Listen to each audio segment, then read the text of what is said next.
For years, Pokémon has been one of Nintendo's most beloved franchises, but it's also one that's often struggled to match the ambitions with the hardware. Performance dips, flat textures, and limited draw distances have been familiar sights since the game moved to 3D.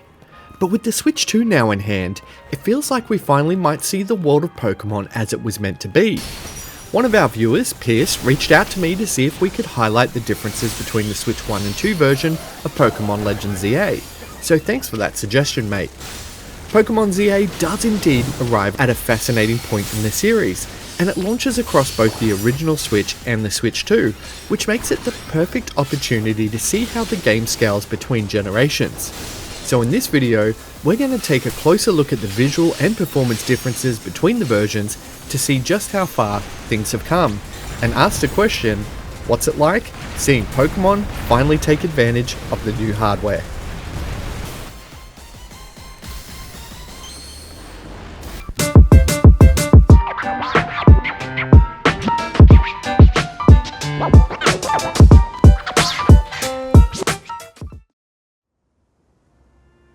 Now before we begin, we've already covered the graphics engine shortfalls in my review of the game on this channel.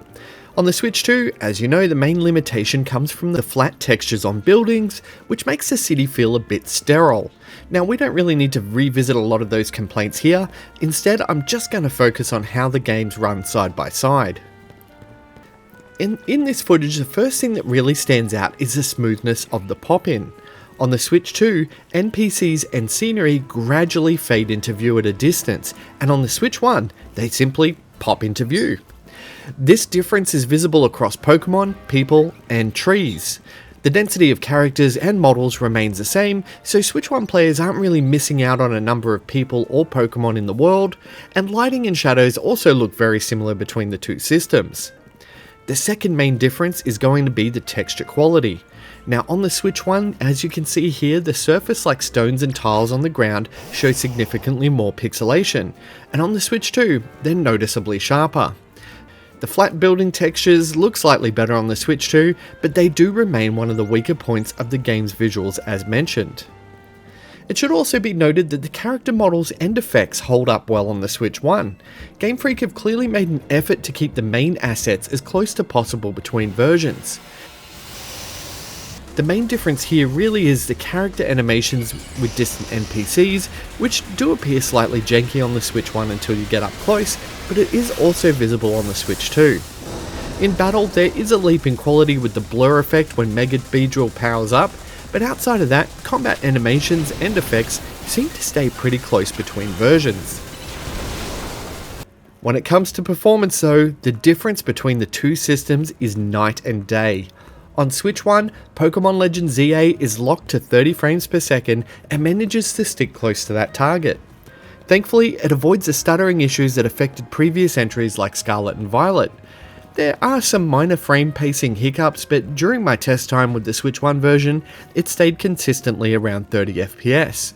Switch 2, on the other hand, runs the game at a locked 60 FPS, giving the entire experience a much smoother and more polished feel. Everything from camera panning to just running around the city flows seamlessly while maintaining the increased draw distance. The result is a world that feels more alive and responsive, making the upgrade immediately noticeable even to the casual player. And when it comes to art direction, Pokemon has long been a franchise that's defined by its anime-inspired style, and that influence is very clear in Pokémon ZA. Now, I know some players have voiced criticism about the graphics feeling bare bones or underwhelming, particularly when compared to other modern titles, and like I said, we could go on all day about these buildings.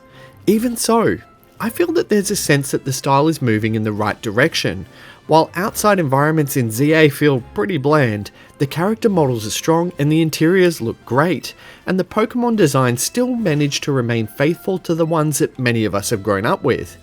The balance between staying true to the franchise's visual identity and taking advantage of the new hardware, I feel is handled rather thoughtfully here. But obviously, they can definitely take it further.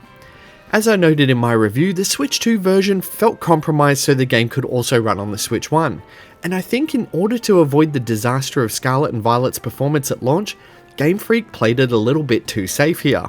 I would love to see a more detailed, wild world outside of the buildings in the future entries, but overall, I feel like the visual presentation still hits the key points fans care about. Now, if you've been following the evolution of Pokemon visuals, I'd love to hear your thoughts. What would you like to see for future Pokemon games? Now, I should note that it is easy to see the two versions side by side and scoff at the Switch 1 version, but when you consider the aging hardware, which is almost a decade old, and the history of previous entries, Pokémon Legends ZA is a strong game for both systems. The Switch 2 obviously shines with the smoother performance, sharper textures and longer draw distances, but even on a decade-old console, ZA does a formidable job of bringing the world of Pokemon to life. Seeing the game run on both systems really highlights how Nintendo and Game Freak want to still bring this game to as many fans as possible, while also showing that the core experience remains enjoyable no matter what version you play. Pokémon ZA proves that even with hardware limitations, the series can still deliver a world worth exploring.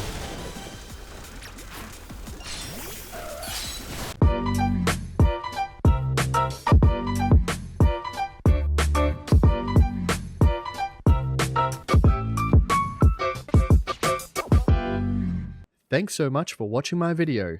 If you liked it, the best way you can support What's It Like is by liking, subscribing, and sharing it with your friends. For more reviews, click on the thumbnails to the right, and for everything Nintendo, check out what'sitlike.com.au.